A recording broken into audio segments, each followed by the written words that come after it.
Hey everybody, welcome to another episode of 5 Leagues from the Borderlands. This is going to be part 11 of Sir Dayne's company as they continue to hunt down the mischievous Kobold menace and try and drive it from the Nine Finger Mountains.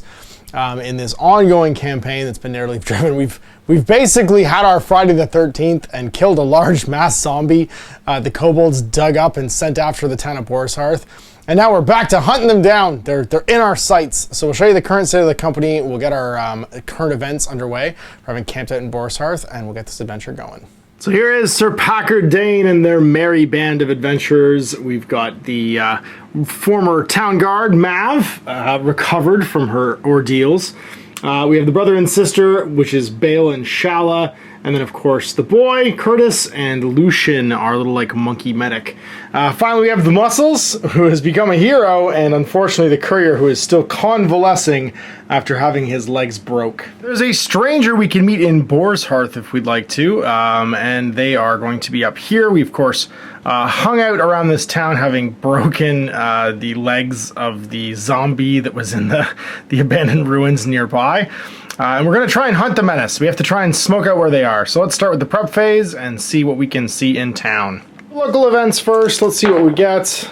23. Kicking it off with the law cracks down. No gambling campaign activities can be taken this turn. Oh no, they're on to us and our terrible gambling habits. Hard times. It's going to be 4 gold crowns. So as usual, Mav will go and help the town guard to offset our costs. And then Sir Dayne, I think, is going to train to gain an XP, because that way if we win the next encounter and he survives, we'll be able to actually have him level up to level 6. To roll the traveler encounter for the stranger in town and see who they are. They are a 73. That's going to be a Elfin Scout. Cool. The Fae Folk fill the night with mystic tales. Add 2 story points to your total. If you have a battle this campaign turn, you can automatically seize the initiative. Amazing. If Shala and Bale were in town. All right, so now we have to roll to see what our contacts in town say. And we roll a 72. That is connections. You may take the offer of a contract. Kobolds, we ain't got time for that, so we're going to go outfit for adventure and decide our adventure. So first outfitting, we're going to battle enemy threat, and then we're going to outfit for adventure. So we're going to put Silverleaf, a Delver's Kit, Thieves' Tools, a Ration, a Bastard Sword, an extra one, and Misty Water into our kit. So battling an enemy threat, we have to decide where in the map they're going to be. So let's see their location currently, 22. Sorry, it's a D6 actually. It's the one time it's not a D100. 6. A wilderness location. Add a new location to a map in the wilderness. The enemy will be in this location, and you must make a travel roll to reach them. So I've added a new location down here near the cave system, and we'll have to make a travel roll to see if we get there. What are they doing? It's a 6. Hunting your warband. All enemy range troopers gain poison. Oh no. Their overarching goal currently is 1, establish a larger presence in the region, because we've basically started to make them in decline. Roll a d6 on a 4 to 6. They will construct a camp in a map area they're located in. If a camp is already present in the map area, they will upgrade it to a hideout. The location's not hidden. They do. So now this is going to be an enemy camp. Don't kill them. That becomes a camp. Otherwise, it's just a location. They're basically just amassing there right now. You have to make a travel roll to see if we make it to that map square. And we roll a 99. What? Was it left at the second tree? You're completely lost, but you have a travel encounter. Set up camp and then roll to travel again next campaign turn. Completely lost, but we have a 63 travel encounter. Let's see. 97's our travel encounter. A venerable huntsman arrives. Cool. And how does the venerable huntsman think about us? A set of fine arrows. They're too old to fight alongside us, but they aid you in our brave journey. Sweet. All right, so we have to reach them this turn. Otherwise, they get an extra figure for us missing, basically getting to them, no matter what we do here. They count as having achieved their mission. This will turn to a camp if we don't make the travel roll this time around. Local events. So we're rolling on the camp events table this time around because we're back in camp. And we roll a 39, a wandering healer. Select the injured character who and mark off a turn recovery time. If this heals complete, they can be acting normally this campaign turn. So we've already marked off 1 so far, and there's only 2 left. So the Courier is back in the warband now, having been healed by the wandering healer. That's sweet. So let's see what our hard times looks like. It's going to be 1, plus 1 is 2. So we'll forage with one of our characters, and then I guess the other one will train. I'm going to train with Mav. Camp, so no contacts this turn, so let's roll to see if we make our... So we just make a travel roll immediately, because we've already midway through this threat encounter. We have to see if we get there this time. So, well, let's see if we can actually do it this time. So the travel roll, we get a 25, uneventful. So absolutely nothing happens, and we arrive at our location to battle the enemy threat. As we're on the slopes here around Widowed Peak, we have sort of like ancient ruin here in the snowy foothills around the mountain. And we need to roll to see what our foe is going to be. So first things first, we're rolling on the Gnawing Horde.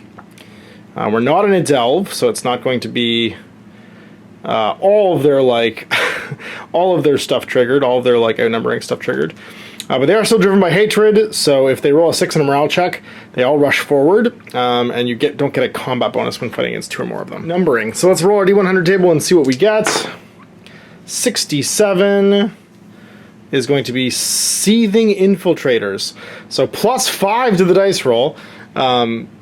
Speed's going to be 7 inches to 3 inches, combat 0, damage +0/+0, toughness 4, 1 armor, and 3 slings.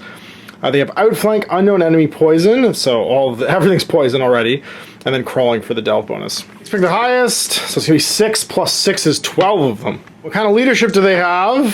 36 is just going to be a sergeant, I believe, which would make sense. 36 is, yeah, sergeant. Literally my entire kobold collection. This is terrifying. Okay, so the 2 throwing spears and the bow will be the slingers, and the rest will be the there's like the regular infiltrators, and then I've got my sergeant over here with his big double-handed axe. He's gonna get +1 toughness, so he's 5, and parry. Right, space between deployment zones will be 2d6 + 8, so that's going to be 17 inches. This is a 30-inch mat, meaning that 13 divided by 2 is 6.5-inch deployment zones. We'll just round to 6. What's the objective of this meeting engagement? It's a 39, which is scout the area. It makes sense. We're looking for these kobolds. And we'll randomly select 2 terrain features. Before round 6, the member of the warband must have moved onto the feature if possible or adjacent. Once both features have been contacted in this fashion, the objective is completed. If the objective is completed on a 5/6, add an unexplored location to the region, the map region in your current location. So it makes sense. We're trying to get to the high ground here and look up the mountain and be like, where are these things coming from? Oh, could it be the hole in the mountain? So they are outflanking. 2d6 of them will start on the table. So 11 of them start on the table. 2 will start outflanking. 1, 2, 3 for the big terrain features. The first one is this one. The second one is this one. So it makes sense. The 2 high ground pieces are what we're trying to scout. So as 2 figures are put aside, what's going to happen is when the tracking phase occurs, I roll a d6. If I roll equal to or under the battle round number, then one of these removed figures plus an additional basic melee guy shows up. So basically double the amount of people that are off the table will show up. So it's really going to be 4 when it's all done. They come in a random neutral table edge and will attack basically as normal from then on, and they come in the center. These are divided into 3 roughly equal-sized groups, deploying across the middle line, and then my warband can deploy 6 inches off. So we're deployed. We've got Curtis hanging out with the muscles and Bale. Over here we have the courier with Sir Dayne, and of course Lucian, and then finally we have Shala and Mav going up the middle. Well, we get time to seize the initiative. We would have gotten it automatically last campaign turn because of the elves' advice, but we of course beefed it and didn't make it where we're supposed to go. Luckily Sir Dayne's battle eyes, so on a 7+. We don't make it. Fight in the battle. So let's roll some initiative. 8d6. Who makes it? Well, that looks like with agility 2, Sir Dayne's going to make it. Agility 2, Lucian's going to make it. The 2 elves will roll on their own. So for Bale, no. For Shala, no. And then everybody else is also going in the tracking phase. Well, luckily Sir Dayne and Lucian can just go. So they're going to go get to cover, I think. Just zipping over here. Going 6 and then 3 into cover. And then 6 and 3 into cover. It was 4 and 3. So he's gonna go back to there. Tracking phase, do we roll a 1? We don't. Flankers arrive this turn, which means now not the tracking phase, the enemies phase. So enemies, of course, are smart here. Super fast, they go 10 inches, so 7-3. So starting with the range attackers, can they see anybody? This one can definitely see, but only has a sling, so at a range, which means they will take a move, try and get closer, and also stay in cover. We'll do the same, going 7, taking a move, but also staying in cover. Actually, they'd go over here. We'll do the same, moving 10 inches into cover. Remainder, going 10, so 8 + 2. All of them rushing up behind this wood. And to stay in cover, these ones having to climb. That's okay, because they're gnawlings, they don't care. He's doing the same, 8 and 2, hugging this wall over here. They're very fast. The infiltrators are. All right, remainder of the warband. Well, Bale, I think you've got someone in line of sight, so you're just going to sit still. and you're going to pop a shot off at, let's say, this dude up here. Why not? The other ranged guy. So you have a ranged combat for ranged of +3. He is in cover because he's elevated to you, so it's going to be on 4 you. No, yeah, 3 you hit. You hit. Overcome armor doesn't have any. Overcome toughness on a 5. Nope, but it's wounded now. Bam. Now I cannot see, so she's just going to move up and then take a shot over here. A 6 if she wants to do it, so she might as well. She'll take a shot at this one in the open, actually, over here. Nope. The courier, just walking his 7 inches in behind Sir Dayne. Curtis, he is a 6'3", so he's going to go 6 inches to here. And then use his sling, which is within 6, so the guy in cover. To hit, does not. Muscles is going to go scout this area. We have to get to the top of the stairs. I'm going to say to scout it. So he's going to go 3, and then 1, and then 3 more just to get up here. Mav, B and Mav is going to go gung-ho, 6 inches, and then 3 more to go hang with Sir Dayne. And that was the tracking phase. We should have rolled now, actually. No, so no reinforcements arrived. So it's turn 2. Initiative roll. We got some 1s this time. That's nice. We'll have Mav take 1. We'll have, I think, Curtis take 1. Then we will have the 2 go on Sir Dayne. We want him to wait. I think we want him to... No, we'll have him go. And then we'll... No, we'll have him wait. We will have Mav... No, we don't want Mav to go either. We want shooters to go. We'll have Shala go. And we'll have... Bale go. And we're just going to waste the rest of these, I think. Now we'll have Lucian go with the 2. And then everyone else is just going to stay on a 6 because it's better for them to react, I think, than act. Same shot with Bale. He's going to shoot up into the same target again in the open. Or, sorry, elevated, so he's in cover. So on a 3. Lands it, and then it's on a 4, 5, 6. Or, sorry, a 3, 4, 2 plus, actually, because he's already injured. He's just dead.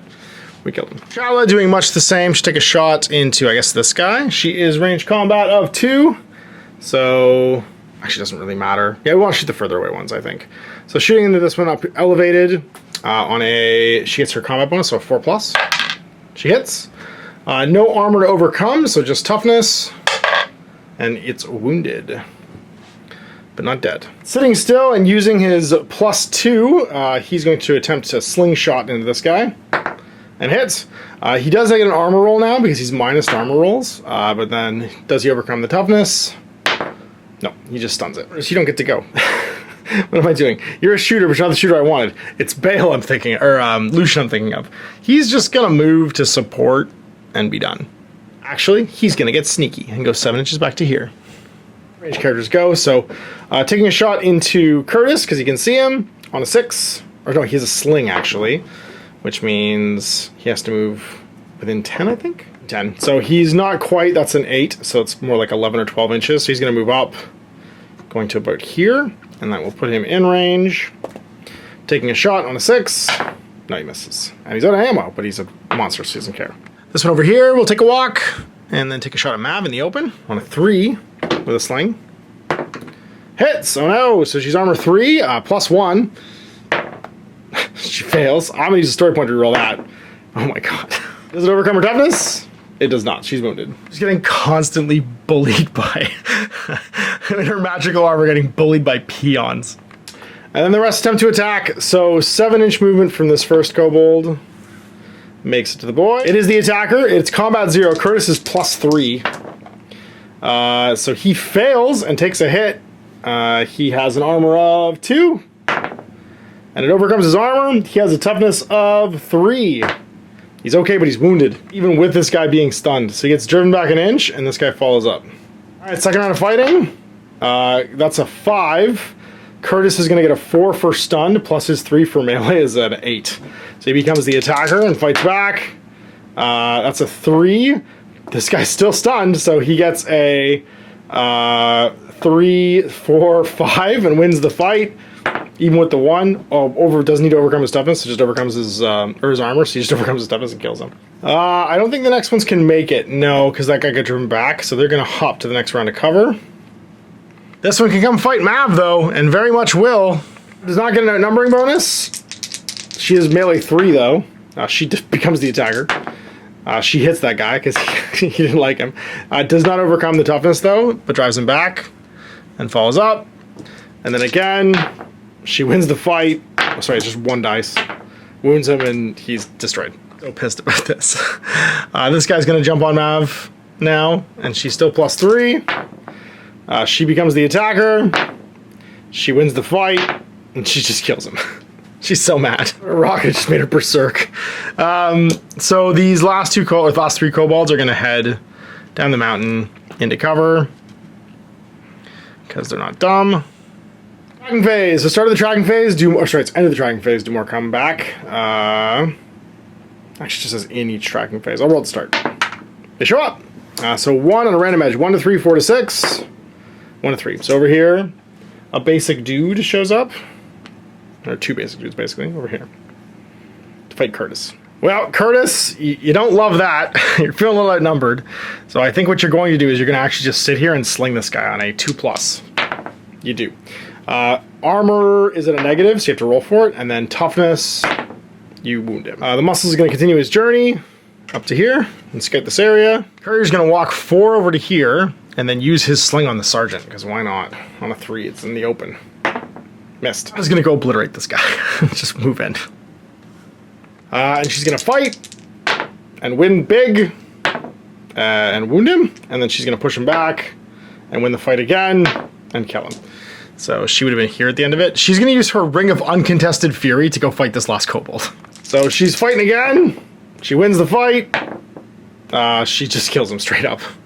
It's per game. The Ring of Uncontested Fury. She's so angry right now and also so injured. So Dayne's going to go. He can walk 6. So he's just going to, I think, move to here. He's got throwing axes. He's going to move to here and he's going to throw an axe on a 2. He runs out of throwing axes. It's round. Well, he killed 5 guys this turn, so it's a big old morale check. If I roll a 6, though, it's going to be bad. I rolled 2 6s. I rolled 1 2. So the furthest away model, which is this one, will run. 2 of the furthest most stop an inch away, because they get mad. 3!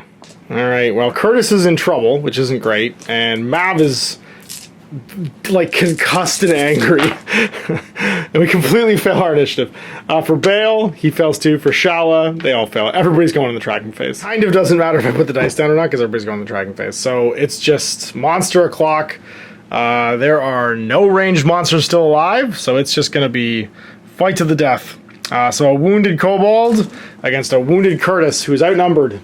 Curtis is +3 in melee, though. This guy's only +1. Curtis gets a 4 to a 4. The combat just ends. And the next one comes to fight. Same thing. That's a 3 to a 4. So Curtis becomes the attacker. That is a 5 to a 4. So Curtis wins the fight and just clubs his head in. The next one attacks Curtis, who is just a lone killing machine apparently. Maybe his Mav's son. She doesn't remember having one, but she has one. Double 1s. He actually wins though, because he's got his bonus of +3, and he wounds it. Or sorry, he doesn't win. He becomes the attacker. They fight again. That's a 6 actually, which means the kobold becomes the attacker. Nobody moves though. And then that's a 3 to a 4. Curtis becomes the attacker, and the combat ends. And this last one comes into fight over here. Curtis gets an 8 to a 5, so he becomes the attacker. Curtis gets a 5 to a 5, and the combat ends. Curtis just surrounded by bad guys. The sergeant comes and fights Sir Dayne. It's boss on boss action. So this is how Sir Dayne dies, probably. So the boss is +1 fight. And he gets a parry, though. Not that it matters, because he becomes the defender. And then Sir Dayne attacks and wins the fight with a 6, and then drives him back an inch. Does he defeat him?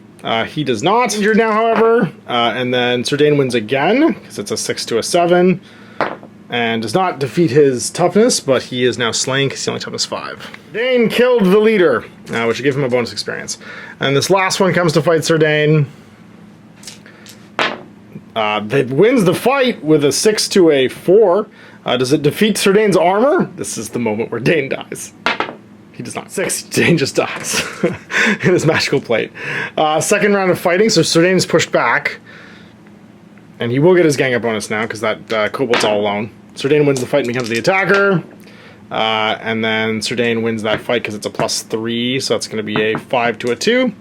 Does he kill him? Nope, he just wounds him. And the combat ends with him pushed back, like so. All right, tracking phase. Do the other reinforcements show up on a 1 to 3? They sure do. 1 to 3, 4 to 6. 4 to 6, I could put this side now. So the last two arrive. And they're like, what ho, fools. Well, I'll start with the shooters. Bale's going to shoot this wounded dude on a 2. He hits him. No need to overcome armor, so just on a 2, he just straight up kills it. Curtis doesn't want to risk the fight, so he's going to sling this guy on a 2. He does. 1 to pass armor. He passes his armor. Sir Dayne's just going to jump in on this guy, try and fight him. At +2, he wins the fight and slays him. He's already injured. Courier's going to walk his 4 up the stairs and chuck a sling. It looks suspiciously like a Molotov cocktail. He will... Oh, sorry, it's 1 dice. On a 3 because he's in the open. He hits. Does no damage, though. Shallow will take a shot. They're elevated to her, so cover. And she'll hit. She does not need to overcome armor, but she does wound it. And then we're going to go 4 to here with Lucian, and then 3 more. So continues his, like, stalking to here. And it is new turn, but we have to make our morale checks. We killed 4 bad guys this turn. 2 of them run away. The 2 furthest from anywhere band members, he's gonna show up and just go, bye! 2 if there's a bunch of blood-covered humans, basically, hanging out here. It's round 4. Let's make some initiative tests. Everybody but Dayne fails. Or Lucian. We'll have Lucian go first, actually. We'll have everybody else go last, except Bale does not pass his initiative roll, and Shala does. Sweet. So she's going to go before anybody else. Convenient. Shala can move to here, I guess. Going 6. And then pop a shot on a 5 into that Kobold and hit it. Does she kill it on a 5? No, she just wounds it. Lucian is going to move to go see Mav and then cast some heal on her. He sure does, so she's now healed. It's on to the monstering. So, no range monsters. This one comes to fight Curtis. He doesn't get his support bonus because the Nolings outnumber him, so it's going to be a +1 because he's supported. So that's going to be a 4 to a 8. Curtis becomes the attacker. It's going to be a 3 to a 7. Curtis hits him and clubs him like a thing that needs to be clubbed. Over here, charging in, same thing. They do get the gang up bonus now, so Curtis becomes the attacker. And then 2 wins that fight and then wounds him, so he gets pushed back an inch, which means no more support bonus for Curtis.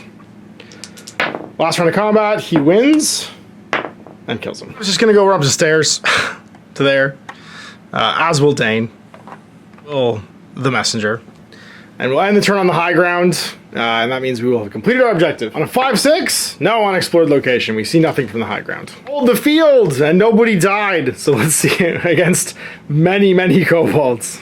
So we were victorious against the enemy threat, so D6 adventure points, and then we killed a nothing special, so that's gonna be it. So just D6 adventure points. We get 2. Reduce threats. How many adventure points do we currently have in the bank? The answer is lots.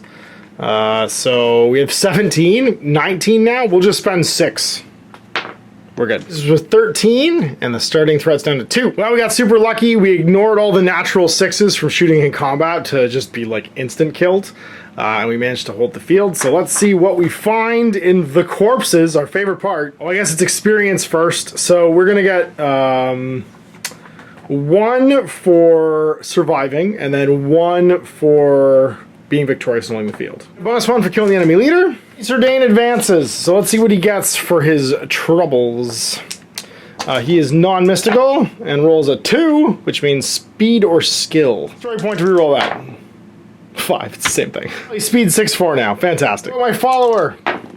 It's a 9, nothing gained. He just woke up from him and his legs broke. This didn't teach him much. Single loot roll from whatever was in these corpses. 74 is going to be a consumable. What were the kobolds carrying? A 76 is some springwind berries. If you eat them, they give you +1/+1 to your movement for the scenario.